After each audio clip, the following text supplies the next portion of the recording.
Hyperdrive Hockey is brought to you by the Game Over Network. Make sure to follow us on YouTube at Game Over Network and catch Hyperdrive Hockey in audio format on Apple Podcasts, Spotify, or any other good streaming platform.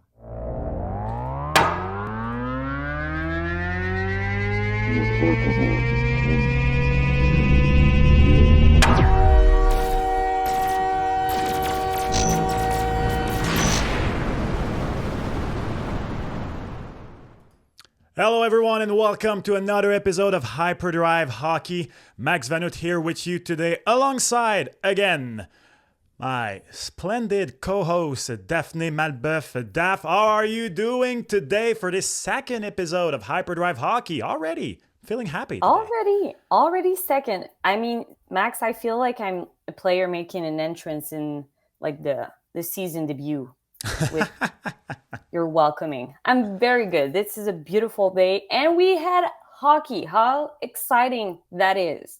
I feel like everyone was really excited that just like the season, can it start? It has started, and I feel like people are getting emotional about it. And rightfully so. Rightfully so. Just a quick reminder to remind you that splendid. To remind you that we are brought to you by Game Over Network. Follow us on YouTube. If you can help us, please quickly get to 1,000 subscriber. Whether you are listening on YouTube right now and you realize you're not following, hit that subscribe button. If you are listening to us on Spotify, Apple Podcasts, or any other streaming platform, number one, follow us there too.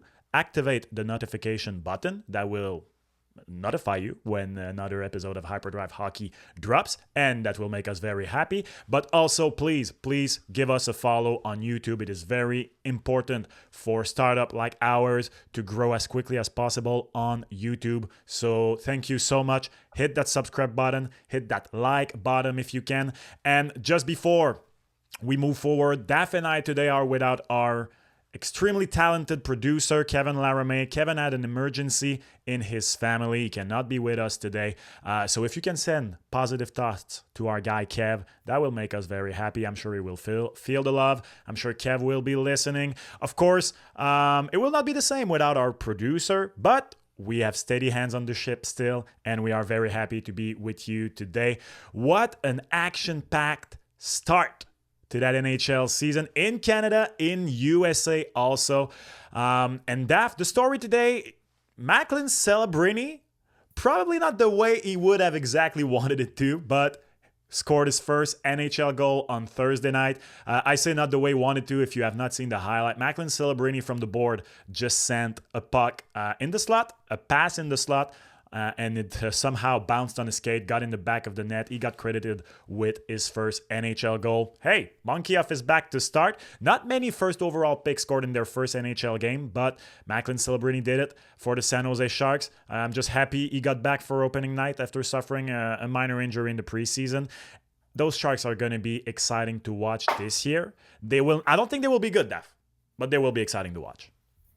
Excitement has returned to San Jose, Max, after, like it's been three diminishing years. They're coming a brutal season, and now there is hope, and the hope is Macklin Celebrini. Not that they're, as you said, going to be good, but they are going to be exciting. Remember the Habs, the first full year with Martin St. Louis. It wasn't perfect every night, but we had a show. It was, some nights it was dramatic, some nights it was awful, and some nights it was spectacular. Coming also like against teams that we weren't supposed to beat. So I feel like it's kind of the same thing with the Sharks. Now they have like the power to dream, like maybe this is going to be like transformative. And I really, like when I see him, like that spinorama there, like in the sequence that led to the goal, his style, he's energetic. He's skating, like he's carving up on the ice. And I just really like watching this guy play hockey. He has confidence that few of young players like him have on the ice. And we've seen him like so far that he has shown that he is ready to handle the pressure of being the face of a franchise at such a young age. And what I liked about, I've read an article, it was nice to hear that really interesting point for me is that is a head coach at Boston University talked about like the impact of what Celebrini can have on the team. And right the first year, he told Mike Greer, who's the Sharks GM, that he was convinced that Macklin Celebrini could have an impact right away. And just by the way he's gonna elevate this franchise from now on. Just like the way he does things on and off the ice, he Oh, elevated totally. the group when he was in Boston University. The coach Jay Pandolfo said just like from what he's doing in practice, how hard he's practicing, he's never taking it a rep off, so that can certainly like help the team just like go further this year. And this is what I like about him, but I really also like his style, like Yeah. he's exciting to watch. Oh, he definitely is. And he has that two-way potential for the San Jose Sharks. And I think, to me, this is what has got me the most excited about the San Jose Sharks is that because we're talking about Macklin Celebrini here, of course, but on any other team, a guy like Will Smith coming in wearing number 2 at center. So Will Smith and Roger McGroarty both coming in the NHL wearing number 2 as forwards. My old brain was not ready for it, but you know what? I'm all for unusual numbers nowadays in the NHL. It's okay, but jokes aside, a talent like Will Smith would already be a very exciting talent to get on your team to start, and now you have both, and they are complementary, I feel like. Macklin Celebrini he's not the big guy, but Jonathan, well, I mean, I was going to say Jonathan Toews wasn't a big guy. He was sneaky big, Jonathan Toews, or at least sneaky physical, if I can express myself like this. But Macklin Celebrini has that two-way potential, whereas Will Smith, I think, will be just pure dynamite offensively. Macklin Celebrini is so good that he might end up being better offensively, even though Will Smith is that good too. But they are complementary, and I'm trying to remember 2 centermen coming like this to start a season for a young franchise. I don't remember, because usually they're coming in like even Gino and Sid came in one after the other. Maybe Taves and Kane came in at the same time, because Taves was drafted in 2006, played a few years at North Dakota University, and Patrick Kane was drafted in 2008. And 08 or wait a minute, 09 was Tavares. 08 was Stamkos. 07, Patrick Kane. So maybe they came in the same year, but I'm not sure. And even though one is a winger, the other is a centerman, I'm really talking 2 guys, same position, and the most crucial position. Yeah, the Sharks are going to be very interesting to watch. We didn't talk about it in the first episode, but the combination of winning the lottery for Macklin Celebrini and going in to get Yaroslav Askarov, who is starting the year in the AHL with the Barracudas. To me, the San Jose Sharks went from one of the team that was the further away from the playoffs, that had one of the rebuild that was going to be the longest and the toughest, to suddenly one of the most exciting young team in the NHL, and one that could be already taking a few steps forward this season. Yeah, I feel like they are making the moves, right? I feel like my Greer, like they have been like in the bottom and deep in the bottom, but I feel like this is the year that they're gonna pull through. And as you said, like it's not gonna be pretty every night, but I feel like it's gonna be exciting. Like Celebrini is pure dynamite. Yeah. And they're going to be in the lottery again. I feel they're going to be in the lottery again. You know who will not be in the lottery again? Who? The Utah Hockey Club, baby. The Utah Hockey Club. I'm so sad for my man Kevin not to be here today, because one of my bold predictions for this season, and I thought it was bold at the moment, was the Utah Hockey Club getting into the playoff. And our man Kev went all the way to have them winning some playoff series. And you know what? I don't want this show to be over exaggeration Friday. You know what? This might become a thing. Should we make this over exaggeration Friday? We might. The beauty of podcasts is we can brainstorm during our shows. Yeah. I think we're gonna do that. Overreaction Friday is gonna be a thing, and I have two overreaction today. One of them is that there are balloons ahead of me right now. I have no idea what just happened. Balloons went into my screen. That is amazing. I can't wait for Daph to see that again because she can't see it. But there were balloons in my screen. That was amazing. I didn't have balloons. I had in mind. That was great. Wow. This is beautiful. That was amazing. Talking about Utah Hockey Club, balloons. AI these days. That was a very visual thing for people listening to us in audio. This is a reason to go watch us in full HD on YouTube because literal balloon came in front of me. I'm so sorry. What I was going to say is that the Utah Hockey Club, it's not just that they won. And okay, they beat the Chicago Blackhawks, who really didn't look as good as I thought they would in that first game, apart from Bedard going with 2 points. They looked good. They looked very good. And my overreaction would be that they can pull a Vegas. I mean, maybe not go all the way to the Stanley Cup final. And I know it's not exactly the same thing. Vegas was expansion. They moved. They had a good background already. But they couldn't make noise this season. The Central is so good, I don't know if they can finish top 3. But my overreaction would be that I am extremely confident in my pick of Utah to go into the playoff to start at the start of the season. First D-man, Mikhail Sergachev has arrived, and he looks good, baby. Oh, yeah. And I feel, like they have a lot of young players who want to be excited about playing hockey. And that's the point. Like, that's the whole point of like getting this team in Utah. And I've read a lot about how amazing the atmosphere was. And I was kind of jealous, Max. For real. I was like, really? We need to get there this season because it looked amazing. People were like, yeah, we have, the basketball team and everything, but we haven't felt something like that. So people were excited, but the Utah Hockey Club made a very good deal about getting people excited. And I feel like it really worked. From what I've heard or what I've read, people were like, they have celly cams.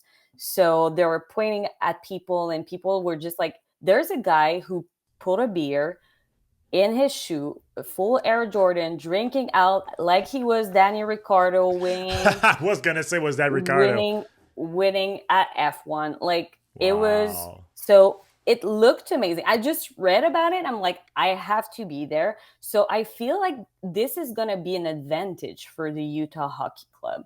And the young players needs to just like fulfill themselves with this energy, this dynamism like that they're gonna have. It's the first year, so you have to perform to keep people excited all year round. But yeah, it's off a good start, man. It's off a good start. And with André Tourigny, I mean, the bear, he's a hell of a coach. The bear, baby. André Tourigny is going to be a very interesting pick for Coach of the Year if Utah Hockey Club makes the playoffs. But yeah, very excited too. I don't know if you saw the pictures from one end of the ice. That is, it is a basketball arena. They're gonna renovate it during the summer, but it's normal. I mean, it was like this in Brooklyn for a few years, and I was not aware about this. But for French listeners on RDS on Thursday night during the Habs broadcast, François Gagnon talked about it, and many teams that moved to what was before basketball only town. I've had to go through those renovation on their arena before really being optimized for hockey. For those of you who have not seen, if you are sitting on, I don't remember which one, but on one of the ends of the arena, yeah. you can't see the net. You have to watch on on the big screen. So not optimal. But you know what? There is a TikTok account.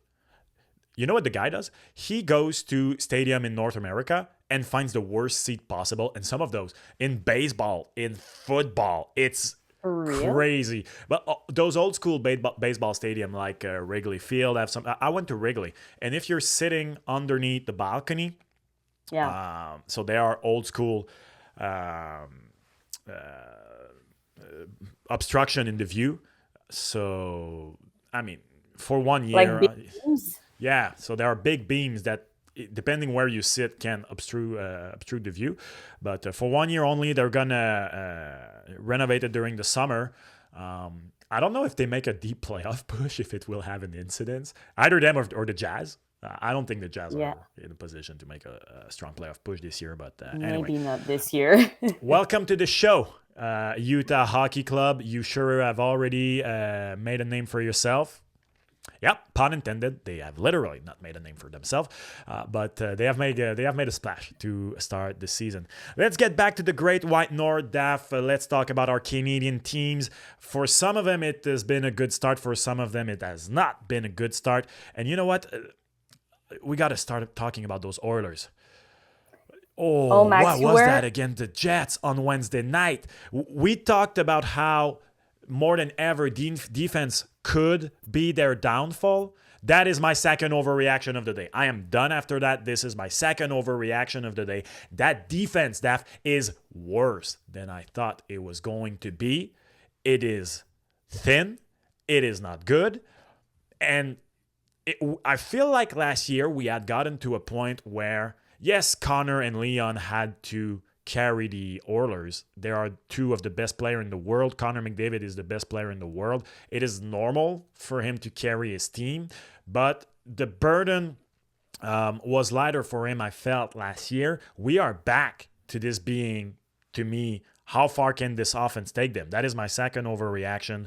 That defense is horrendous. You were right to worry about it, Max. Like it was people, I mean, people were leaving the game.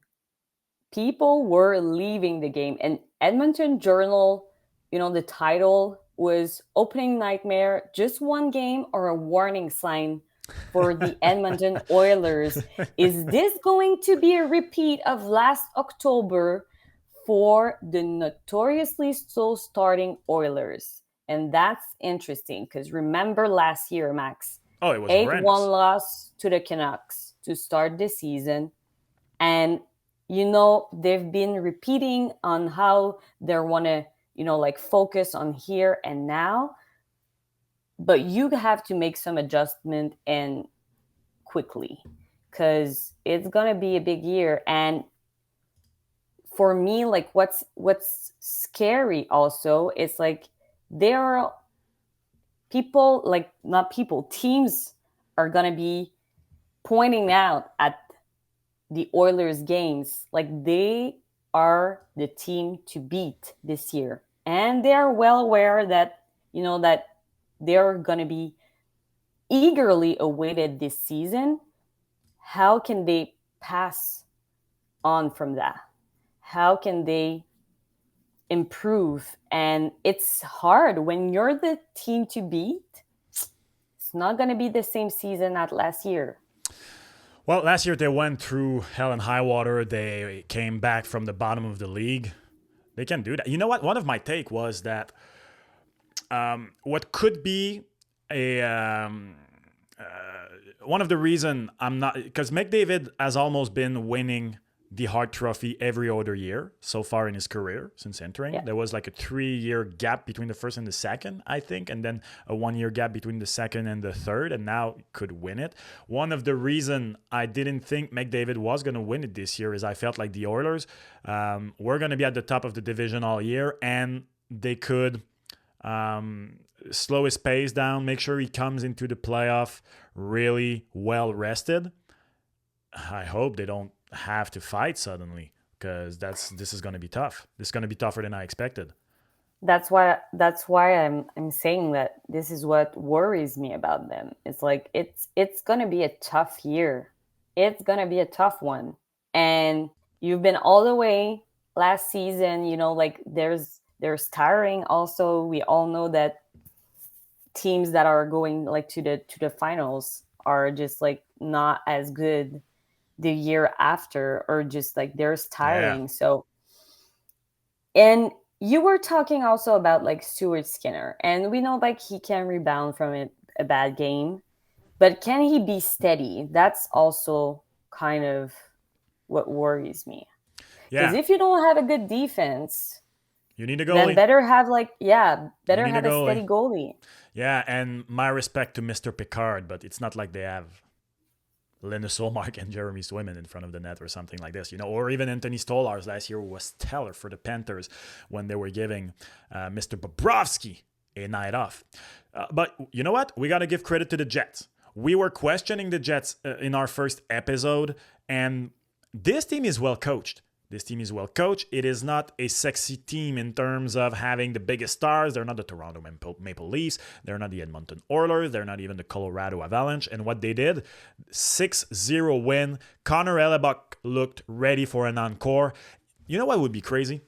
In the salary cap era goalies, so well, obviously for argument's sake, I have no choice but to exclude Martin Brodeur. But to me, Martin Brodeur is a pre-cap goalie. He played in the salary cap era, although you could argue he won all of his Vezinas in the salary cap era. Yeah, maybe it's not that good of a point I was going to make. Anyways, apart from Martin Brodeur, one of the goated goalies, no goalie in the salary cap era has more than 2 Vezinas. Because even great, Henrik Lundqvist has one. Carey Price has one. Bobby Lou has none. To me, this is still one of the biggest slight in NHL modern history. Bobby Lou, Roberto Luongo having no Vezina. Marc-Andre Fleury has one. He has won it at the tail end of his career in Vegas in the shortened season. Connor Hellebuck could go for 3. Too? Flower? No. Okay. No. I said in the first episode, for those who were there, I'm a goalie guy, and Marc-Andre Fleury is my boy. Marc-Andre Fleury is my boy. This is why he is behind me right here, along with Carey Price. These are my 2 favorite players all time. Marc-Andre Fleury is my boy. With that being said, he is my boy for childish reasons. I love him, but to me, the top 3 of the era is Lundqvist, Luongo, and Price. He's behind those guys. Marc-Andre Fleury benefited from amazing teams in Pittsburgh. He is a great goalie. He's an amazing goalie. He's an Hall of Famer in my book. I think he's a first ballot Hall of Famer. If anybody could have won 2, to me, it's either Price or Lundqvist, honestly. And even Bobby Lou, who has none. And like, contrary to Fleury, like, Price didn't have good enough team in front of him. So yeah, exactly. That's why he had an MVP. Yeah. Anyways, all this to say that Hellebuck could go for 3, which would become the only second goalie in the cap era after Brodeur. I'm pretty sure I'm going to go verify, but Brodeur is the only goalie in the cap era with more than 2 Vezinas. Yeah, I'm pretty sure too. Yeah, because Bobrovsky has 2, Hellebuck now has 2, and that's it. That's pretty much it. Can you feel like, so we've maybe underestimated it, and it's just one game. I mean, we're not gonna look back at this game, and it's not gonna be like the scenario of the season. But we've truly maybe underestimated the Jets. And can the Jets, like we talked about how the Canucks last year, a lot of players had careers years. And can it be maybe the situation for Winnipeg this year? And if it is, like, if it's, like, all well balanced with Hellebuck, can they surprise us? Oh, they can. They can. For me, for the Jets, it's all about what are they going to do at the deadline. I love last year's acquisition of Monahan, of Toffoli. They didn't bring him back, but these were acquisition at the moment that I liked. I liked. So if they do these type of acquisition again, yeah, it definitely is something that could help. Shout out to the Jets, who proved us wrong in their first game, who proved us wrong also the Calgary Flames, coming back against the Vancouver Canucks, but unfortunately the Vancouver Canucks proving us right in being worried about the presence of Arthur Silovs in front of the net and the absence of Thatcher Demko. What a comeback for the Flames. They prove that they have a character. They prove that they can be a tenacious team. They have talent. They're just in such a weird place right now. So, and it's really surprising. It's the part of, like, they've shown character, because this is what lacked in the past couple, maybe like the last 2 years, the last 2 seasons. Improbable comeback from this squad that nobody had faith in. us Outside of included, Calgary, anyways. Shout out to all the outside of Calgary Calgary, people. 4 unanswered goals. And you know what? Like it has like the first period, it was awful. I was like, oh, there it is. Like we have the Flames, but I was really impressed by the character they shown, and Anthony Manta was really impressive. Like Yeah. I really liked him. He pulled off a Gordie Howe Hattie. He did. Gordie Howe Hattie. Like a goal, first goal of the night. He demanded to, dance with JT Miller, and after he had an assist, but he looked pretty good to me. Like He did. Can he be a next factor for this team, you feel? I loved Anthony Manta coming out of junior from the Val d'Or in the queue. I love the guy's profile. Unfortunately, consistency has been a problem for him throughout his whole career. So I wish him luck. Nothing but the best. At this point, though, I demand meat around the bone. I want to see it for 5 games first, then 10 games, then 15 games. Then I want to see a good half season. Then I want to see a good season.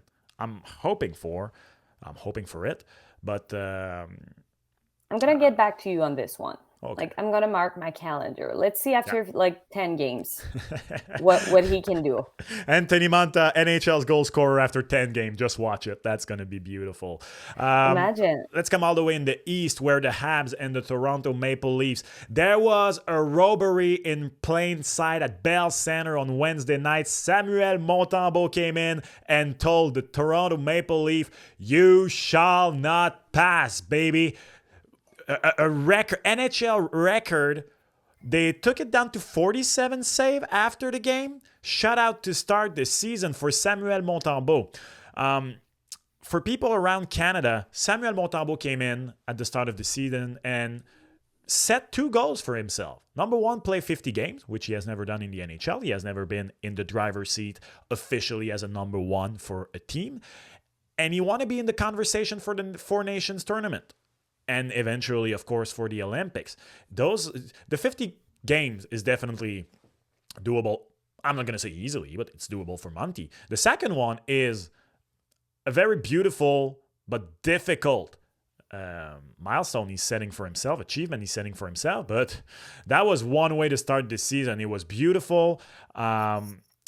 He was so steady for the Habs in that game.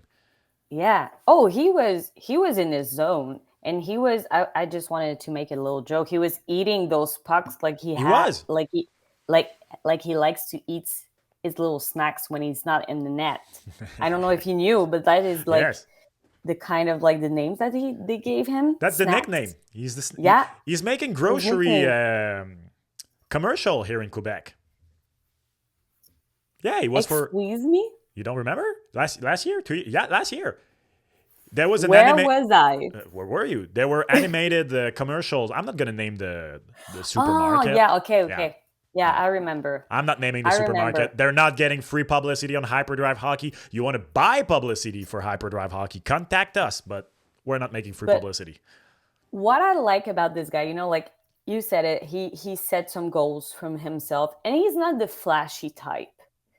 But what he did was amazing. The last time that the Habs had a shut off at the first game of the season, it was Ken Dryden in 1975.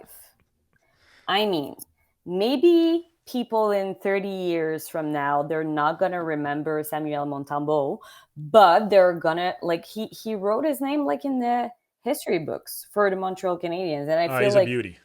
It's a hell of a start. And can we talk for a second about people that were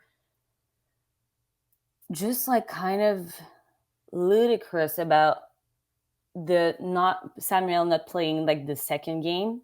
People, these are like it's the first week of the season. You have 3 games in 4 days. Do you really feel that he was gonna goal even like aside of like 48 No, saves, I agree. Okay? Aside of it was never planned that he was going to, and like people were going off on Twitter and just like saying, I don't know, like Was he really not? Primo didn't goal for like 10 days. So it was just logical for me. It was just like, I had to say that because Goalies don't do two for twos nowadays, except like maybe in playoffs. 1, 2, Connor Hellebuck's situation.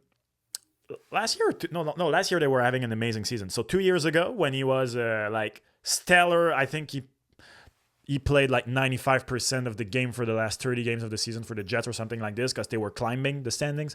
But other than that, like Vasilevsky is going to do it sometimes when he's. But goalies don't do 2 for 2 nowadays, and it's okay. You know what? And it's the first week of this season. Yeah, people.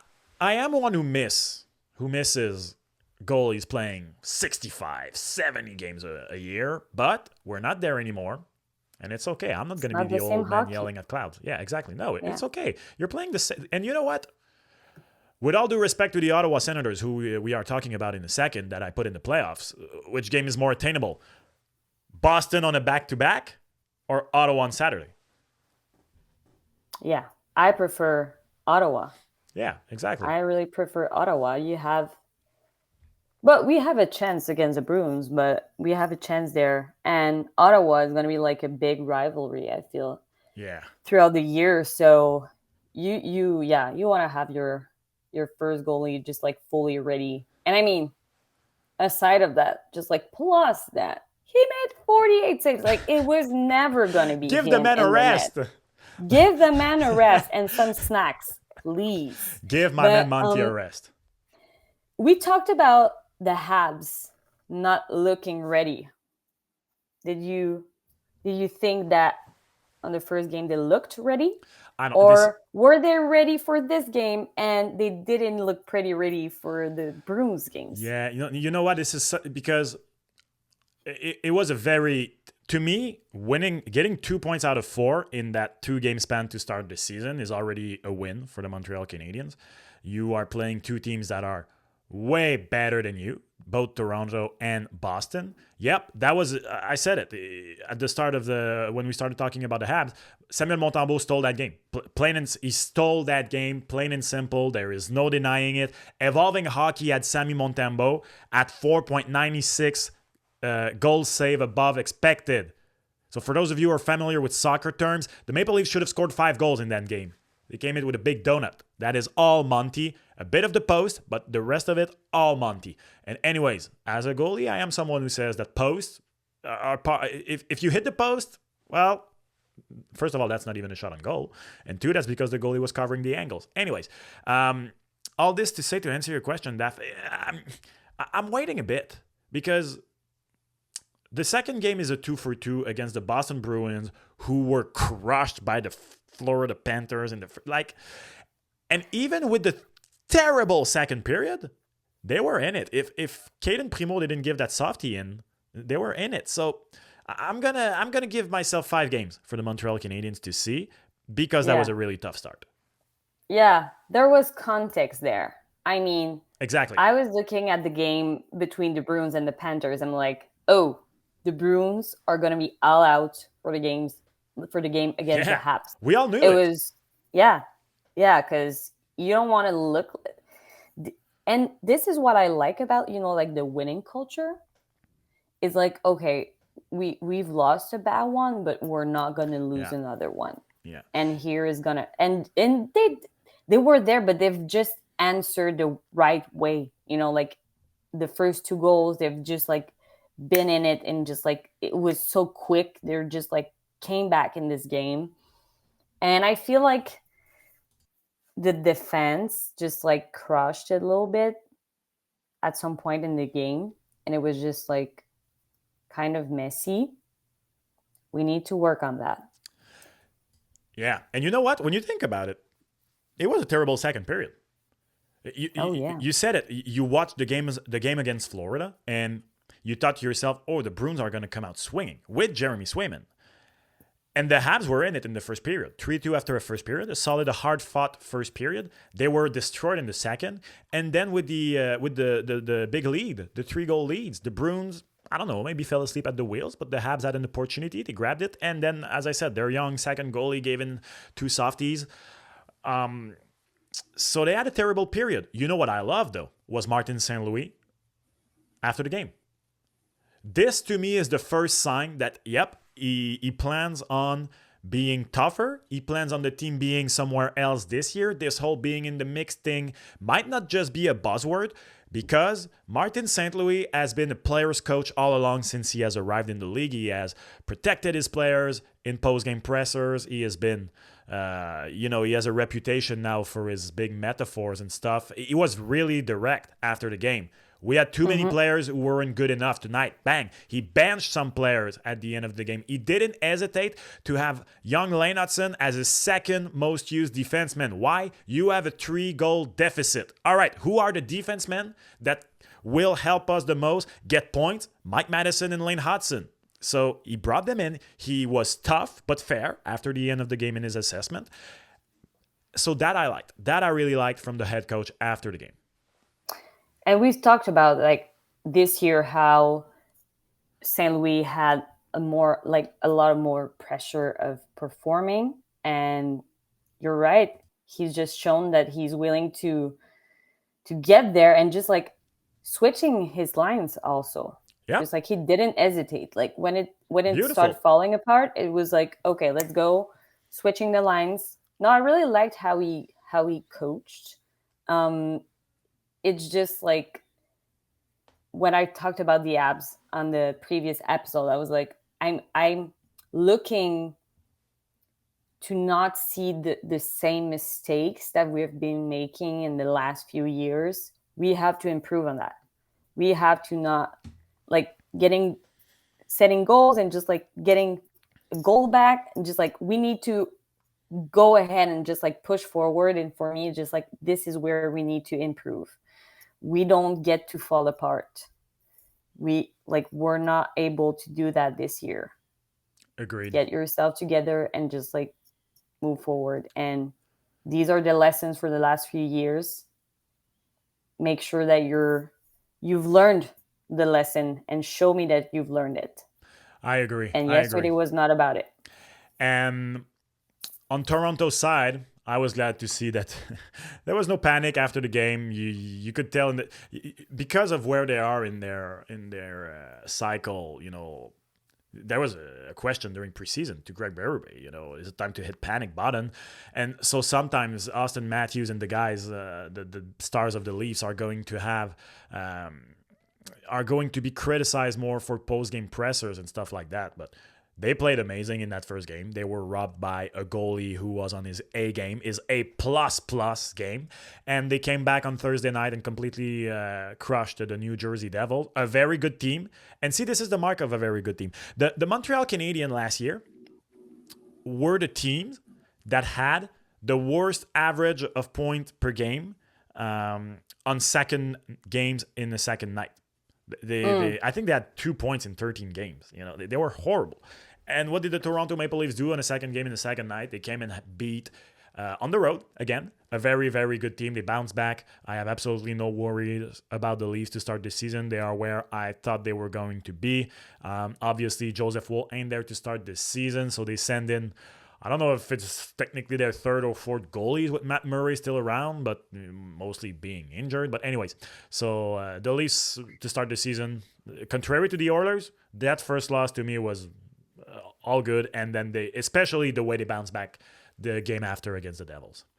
And I bet there was a lot of money on this one. Like playing against Sheldon Keefe and the Devils. Poor Sheldon Keefe. I felt for him. He looks like a sweet guy, and just like before the game, the video on the beach to the class act. I know. Poor Sheldon. I felt for him. I felt for him too. But have you noticed? Like, I don't know if it's just me, but I really like the way Craig Berube has maybe changed a little. It's not a big change. It's not significant, but it's just a few little things that I really liked about the Leafs' first 2 games. They are crashing the net. Have you seen them entering the zone? They are bullying. They are defensive. They are bullying other teams' defensive. They're just like crashing the net. They're coming like a big triangle and they're just like they're getting in the space. They're really talented offensively, but maybe these are just like some kind of little adjustments that Craig Berube brings that they really needed. And for me, to see them do this the first 2 games of the season, there is no slack with Craig Berube. You can see it. No, agreed. The Leafs look good in the loss. The Leafs look good in that win against the New Jersey Devil. You know who looked good so far in their only game of the season? Ottawa Senators. The Ottawa Senators against the Stanley Cup champions. Linus Ullmark. We talked about it in the first episode. I talked to you about how personally I am on Ullmark's side. I do believe that he will be a difference maker for the Ottawa Senators. I'm not going to over-exaggerate on this, but they looked good. They looked poised. They looked good. But for the Ottawa Senators now, it's going to be about doing this night after night after night. They have to be a team that needs to be all year long in a wild card spot. They need to get in. But you see the difference strong goaltending made right from the get-go in that game. Right from the get-go. And, you know, like we were questioning about, like, can he perform outside of Boston's system? We both agreed that he could. But it's not a big difference, but it makes a significant difference. And here it is. Having a goalie that is confident, that is cool, calm, composed, you know, like it extends to the whole group. When you have a goalie that it's like, you know, like wavering, the whole team become like under heels too. And so he has this ability to just like calm, like Carey Price did for the Montreal Canadiens. Like, you have a goalie that is confident. Maybe it's not a big difference, but it makes the whole difference for the whole team. And he's steady, consistent, reliable, and this is what the Ottawa Senators needed. I told it in the last pod, but 12 goalies in the last 5 years, that it's unacceptable. And I feel like Ullmark is the guy. Oh, I agree. Is the guy. I agree. They have so much talent. I seriously wonder what would happen if the Sens missed the playoff this year. This is where I'm at with this team, but to me they looked very good to start this season. I can't wait for Saturday's game against the Montreal Canadiens to see those two teams against one another, what it's going to look like, because they are teams that have been compared. The Senators started this rebuilding process way ahead. They are supposed to be ahead. Technically, I guess that they are. Are they still? And there was hatred in the preseason between those two teams, so it's going to be a beautiful game. I can't wait for that. It's really an amazing start to the season. The tone was set, Max. The tone was set. Yeah. This is it for our fly around the country for all the Canadiens team. Let us know what you have thought of your favorite team. Any storyline that you have followed, let us know in the comment on YouTube. And we will try to start answering comments in the following episodes. We are going back south now because it was a big event in NHL history. Jessica Campbell becoming the first woman to be behind a bench for an NHL game. It was beautiful. She had a beautiful ovation in Seattle. Well deserved for her. The NHL is finally getting there. It's finally getting there, and it's beautiful to see. She deserved it, and I'm happy for her. And, you know, like, I really appreciate that Dan Bylsma is not trying to make a big thing out of it. Yeah. Because it just sets the tone to, it should be, like, we shouldn't be surprised that a woman can do this job. But for the whole sport is big, Max. And she, you know, like, she's been through the whole process. She's been alongside Bylsma as an AHL assistant coach for like the past 2 years with the Firebirds of Coachella Valley. And what I liked about like Bylsma also is like she was just the right fit.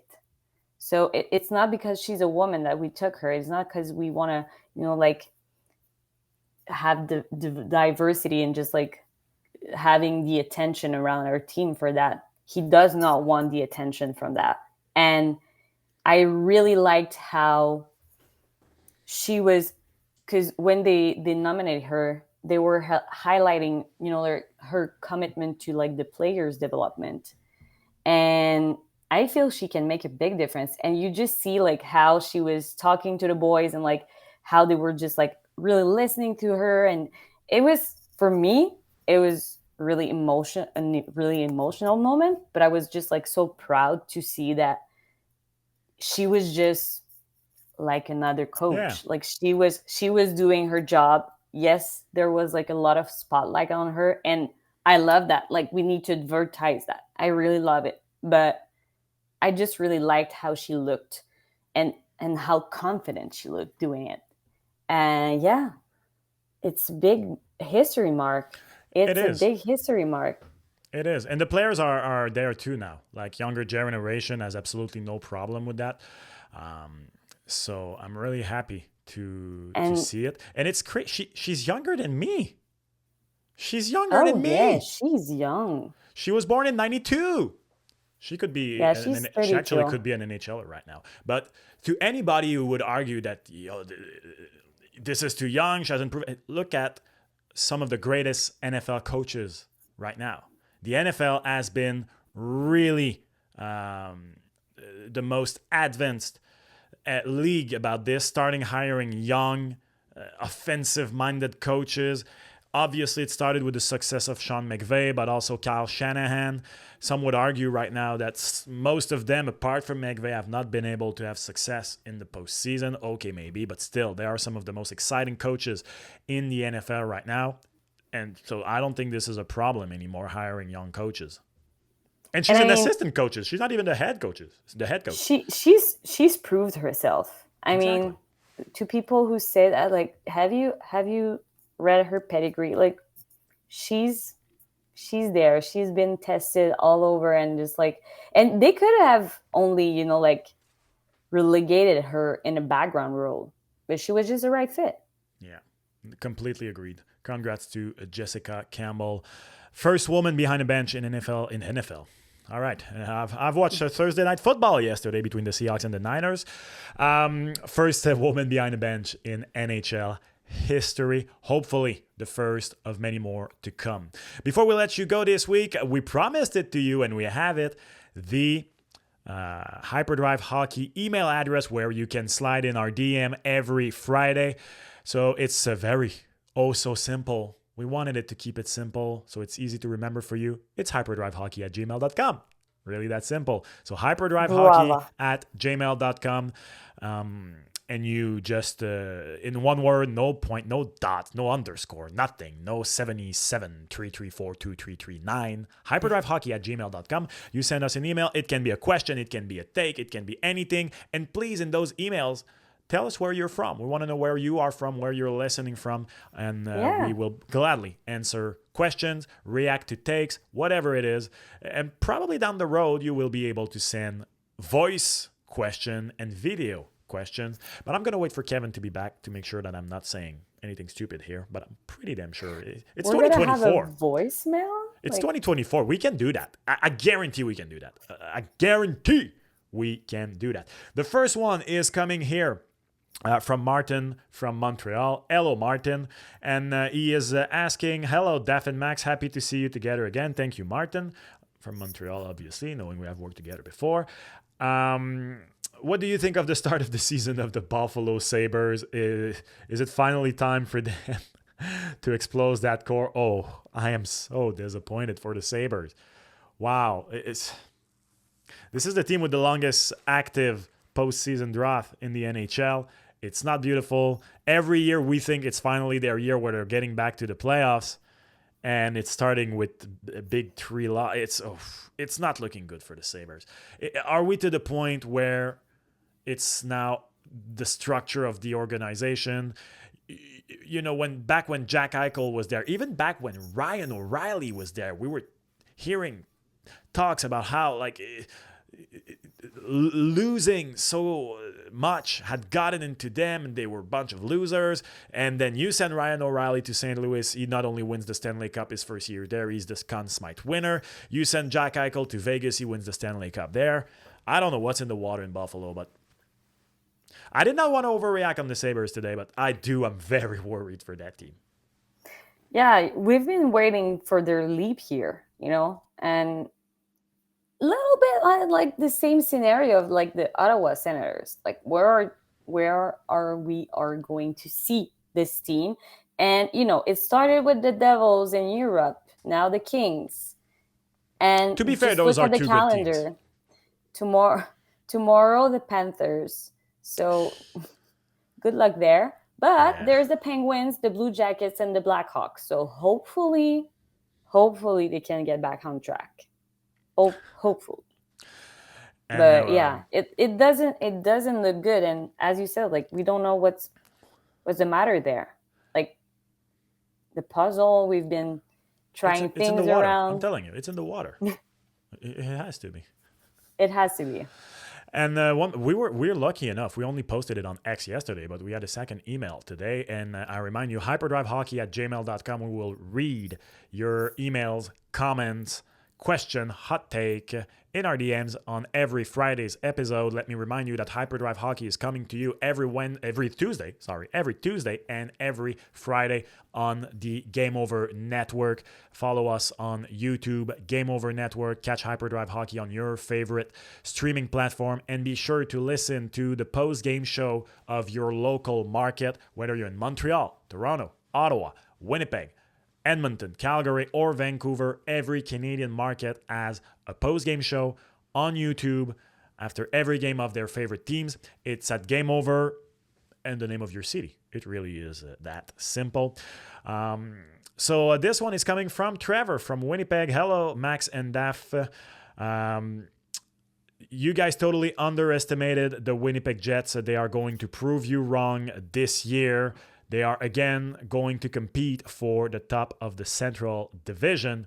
Regards. Oh, I love English emails ending with regards. Trevor. Regards. Well, we did a little mea culpa to start the show, you and I. I don't feel like we disrespected the Jets. It's just that when you look at the team, it does seem like this team has Connor Hellebuck. This team has very good three very solid players to me in Scheifele, in Kyle Connor, in Josh Morrissey. You can't say the rest ain't sexy, but they have structure. They have very good structure. But there's a lot of question marks out there, and this is why maybe it's hard to know what they are going to do. But they are in a tough division. They're in a tough division. Okay, but you know what? Let me ask you this, because of course we have an East Coast bias. Could the Winnipeg Jets be the Boston Bruins of the West? What I mean by this is the following. Every year, the Boston Bruins, we look at them and we're like, they're not as good as they used to be. They're falling off. They're not as good as they used to be. They're falling off.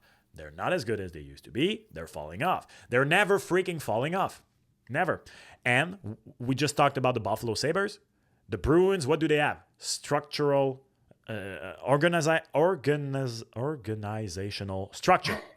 That was really tough to say. I really apologize for that. And that Paul Maurice deal built from like the start of this. Yeah, no. So do the Jets have that? Is it the case of it doesn't matter when you come to Winnipeg, you get into a structure, you get into a team that has something and that has an identity? The Winnipeg Jets, unfortunately, are condemned to not be a team that will naturally attract the biggest stars in free agency. Roger McGroarty didn't even want to sign there. That really sucked. I really disliked that from him. So they have to find players that fit the brand. And I think that a tough, physical brand of hockey can fit the Winnipeg Jets. And who knows, maybe in 3 years from now, we'll be looking at this. Still not necessarily the most sexy names in the league, but consistently in the playoffs. You know what? I can get behind that. And they have a lot of to think about Paul Maurice for that. Look how I agree. what he has done with the Panthers. He brought this culture. He just brought this culture, toughness within the whole organization. Yeah. From the start. Yeah. What a guy. What a guy who really shined last year in the playoffs for the Florida Panthers. We found his personality. Do you feel he's like he has shined like most over there than he ever did with the Winnipeg Jets. Yeah. Well, I was gonna say that it's normal because it's a sexier market, but it's absolutely not. Like, Like like Florida Panthers, like who were they? how many times have we said over the years that if Alexander Barkov played anywhere but the Florida Panthers, he would be considered one of the brightest stars in the league? So, congrats to the Florida Panthers for suddenly making South Florida a beautiful hockey market. But it's absolutely not true what I was going to say. So, yeah. And you talked about pairing, like he found his pairing. He found his combo with Kachuk over there also. Yeah. No, it's really cool to see. Thank you for everyone who sent an email. Feel free to send one at hyperdrivehockey@gmail.com. We will read those emails every Friday. We will pick a bunch, slide in our DMs. Feel free to do so. Leave a comment on the YouTube page. Drop a like if you please. Follow us on Spotify, Apple Podcasts, or wherever you listen to your podcast on whatever streaming platform. We come to you on the Game Over Network every Tuesday and Friday. Have a good weekend of hockey, everyone. It will be a solid one. There are great games this weekend for everybody in the East. Shout out to that game between Ottawa and Montreal on Saturday. There will be a joint game over between Ottawa and Montreal. There is joint game over whenever Canadian teams play each other. So follow us at Game Over Network. My name is Max Van Hout. My name is Daphne Maldev. I was going to say together with me. I don't think is that something that can be, I still need to work my English. So be patient with us. It's coming together. And again, big love to our producer, Kevin Laramie, who couldn't be with us today. He will be back very shortly. And we will talk to you in the next episode of Hyperdrive Hockey. Thank you, everybody. Have a good weekend.